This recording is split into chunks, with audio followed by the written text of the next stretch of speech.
Bismillahirrahmanirrahim. Assalamualaikum warahmatullah, and a very good day to each and every one of you who is now tuning to this session. Welcome to this sharing where I'm going to speak about a very critical step or process in research, that is problem statement.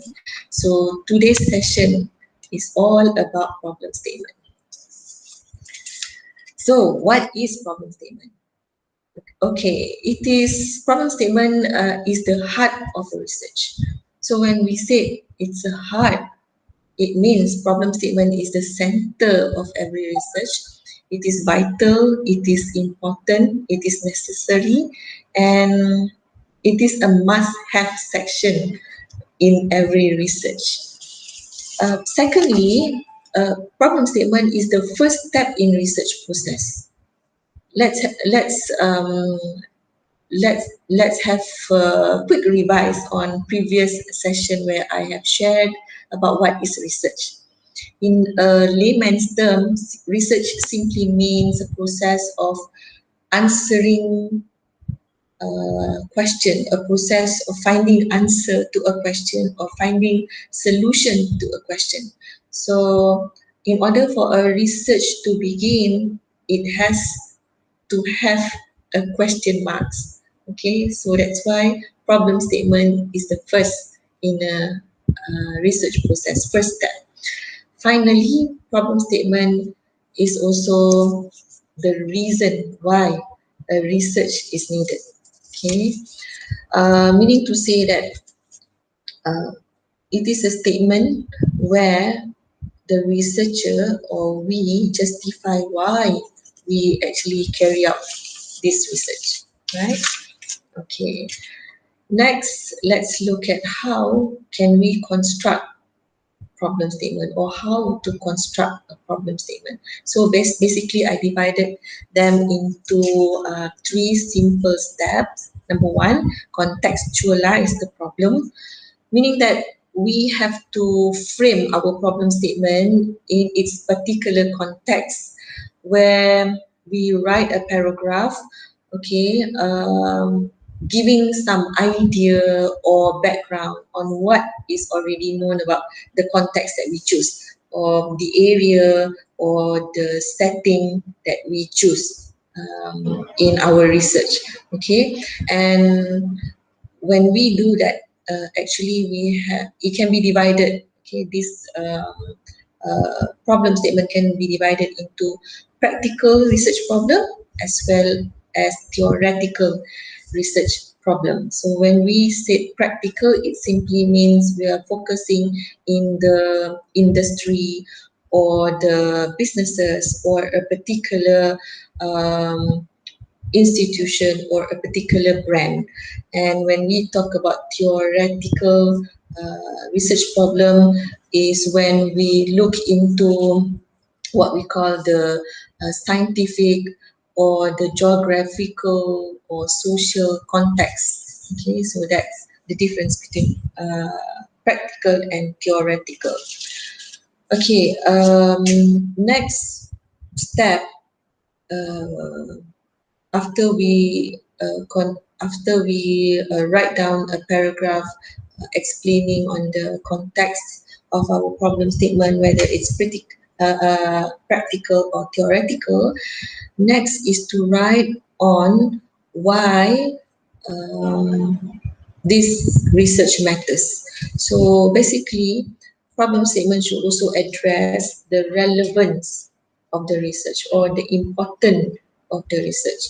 Okay, we have to write and explain why this is significant, why this is important, and take note that this doesn't mean you have to solve a national problem or world problem, for example, as long as the problem statement is researchable and it's a relevant issue, it is within your field or within your area, then it should be okay. And take note that problem statement is not necessarily a real problem. It can also be in the form of opportunity. Okay, and the third step in constructing problem statement is to actually set the aims and objectives of the research.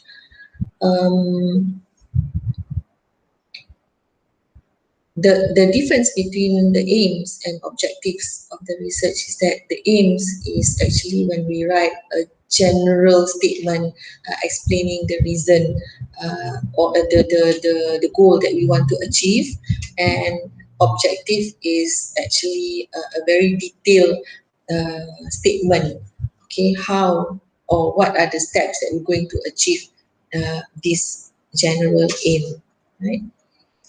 Okay, now let's look at in detail of each of the step. Okay, let's observe. The first one is contextualize the problem. So as I mentioned earlier, it can be in the form of practical research problem as well as theoretical research problem. When we talk about practical, we're talking about focusing the specific details of the situation.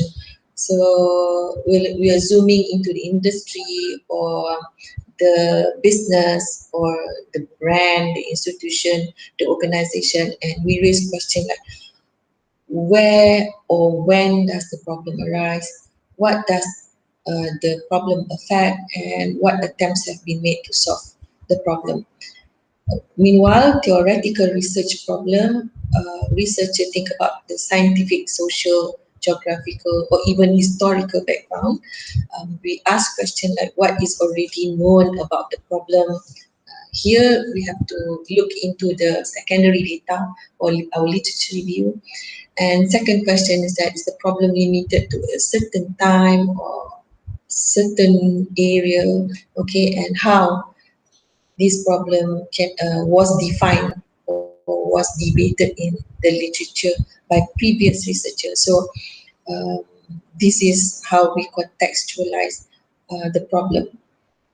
And let's look into the detail. I mean, the sample I put here an example, okay, of how we actually pen down or write a paragraph on each of the steps.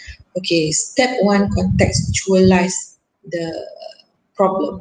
So the question that we ask, this one is an example of practical research problem. So we ask the question like where, who, okay. So the paragraph in the box is actually the problem statement that is in step one.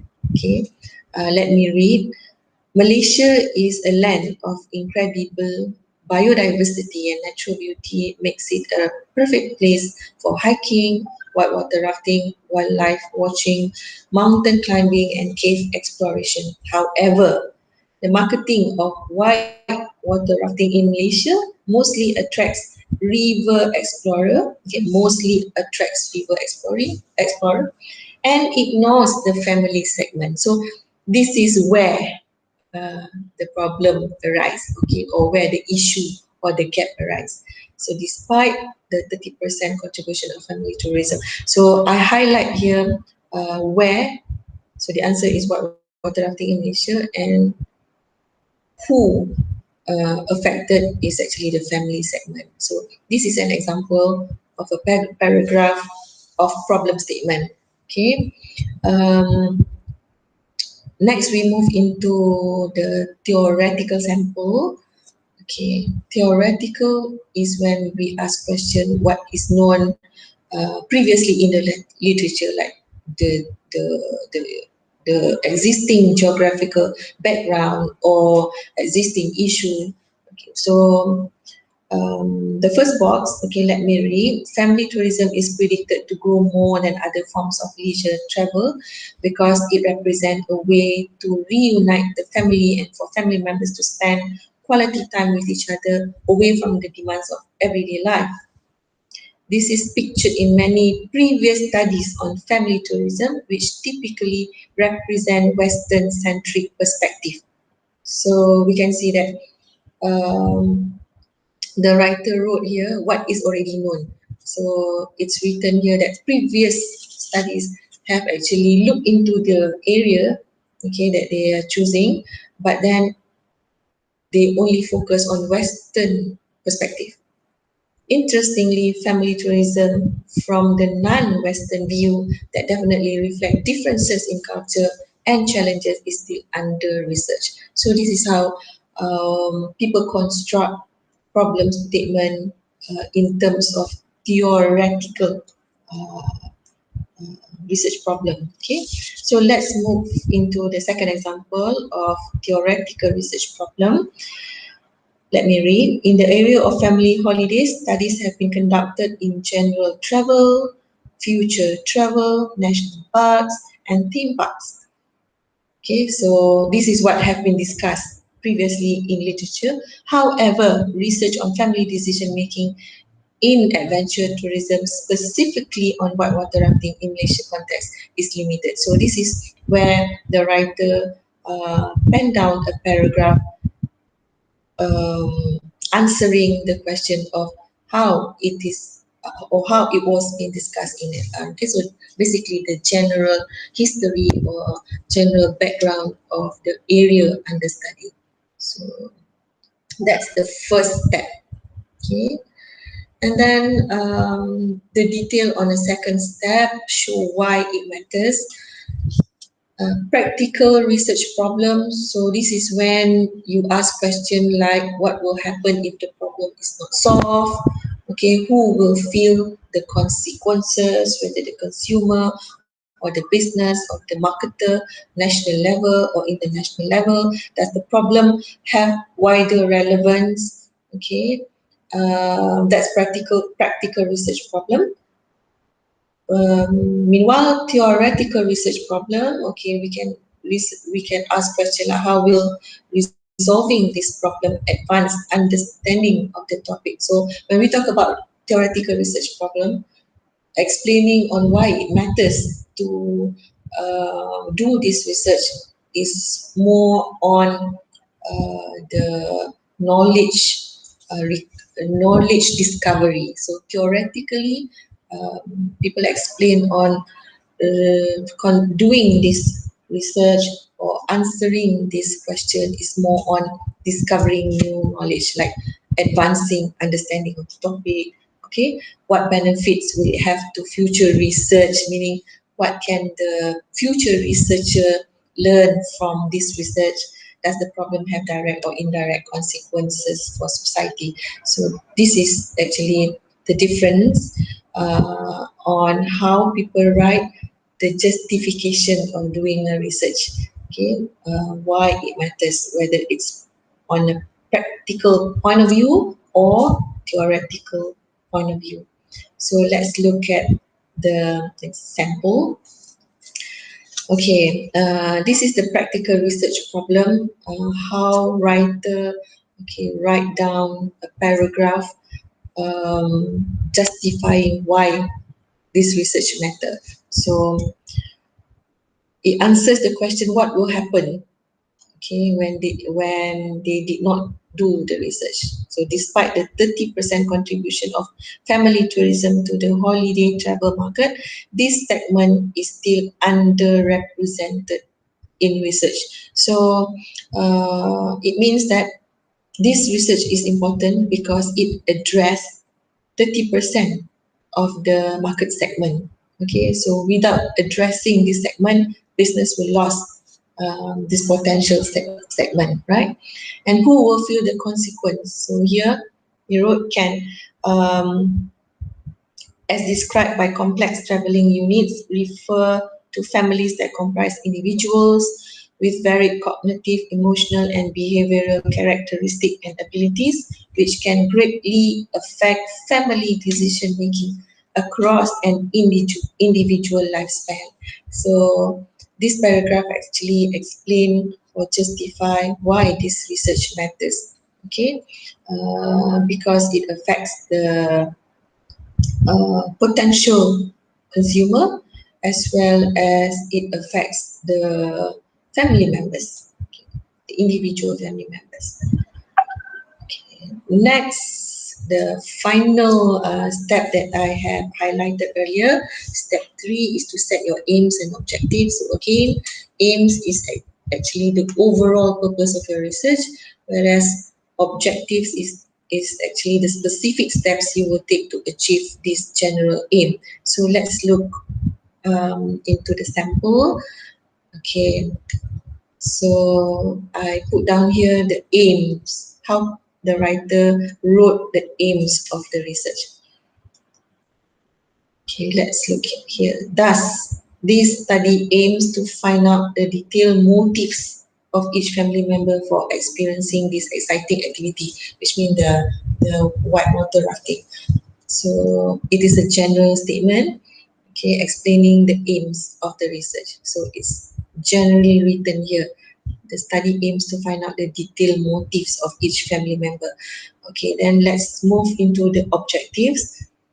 Okay, it wrote here, the objectives of this study are twofold. First, it attempts to determine the motives that encourage both domestic and international families to participate in whitewater rafting trips. So that's the first objective, details, the motives of domestic and international families. Okay.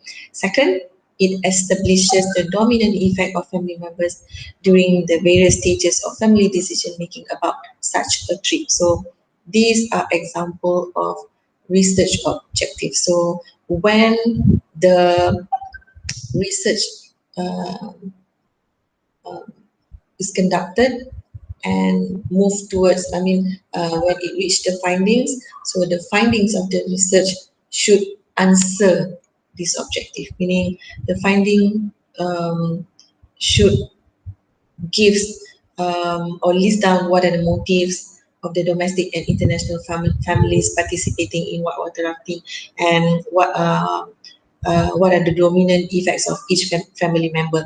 And once the finding answer this research objective, automatically the aims of this study is achieved, right? Okay, so uh, basically, okay, I think the 3 steps provided to you includes um, the sample of a paragraph for each, and I'm sure that you can actually now begin writing your own problem statement. Okay, but before that, remember, in order for you to come up with a clear quality problem statement, take note of this. Okay, the problem statement should be relevant. So what I mean relevant here is that the question that you ask, okay, should take into account new question, because we don't want to come up with a question or research gap or research issue that is already being answered by previous researcher. So we don't want to sort of waste our time reinventing the wheel. Okay, so make sure that our question that we ask is actually new question. It has not been answered by previous study, and it also should be recent. If you see those paragraph in the sample, you can see that all those citation. So take note that the citing works should include, okay, not all, but should include 20% of them should be the recent years, recent literature, 2020, okay, or at least 2019, okay, to justify the relevancy of your problem statement. And then the problem statement also should be feasible. Feasible means that it should be researchable, okay, in the sense that you must make sure that the problem is just nice, taking into account that you have a limited time and limited cost, okay, to complete this study. And finally, your problem statement or the question that you raise in order to go carry out this research, it must be interesting. This is important because you are the one, or the researcher are the one who are going to embark on this research from uh, the beginning till the end. So it should at least interest you, okay, or the researcher. Okay, I'm actually at the end of the sharing. Okay, I'm sure that all of you now clearly understand what is problem statement and how it is written, right? And the only question that can pop up is how to start. Okay, how to start writing a problem statement. Okay, my answer is that first of all, you have to revisit your literature review. Okay, glance through or go through your metric box. Okay, and look into what can you find out in terms of the gap. Okay, what has been done and what is still lacking in terms of methodology, for example, in terms of the area, okay, in terms of replicating from a different country or different area or different culture, for example. Okay, so revisit your literature review, and then after that you can start constructing your problem statement. So just put down all the statements, start writing now or today, because you don't have to worry. The final step is you should continuously refine your problem statement, because from time to time, as you add up and advance your literature review, you should be able to actually rework or refine or reword your problem statement to make it more clearer and uh, more of a better quality. Okay, that's all for today's session. Thank you for listening.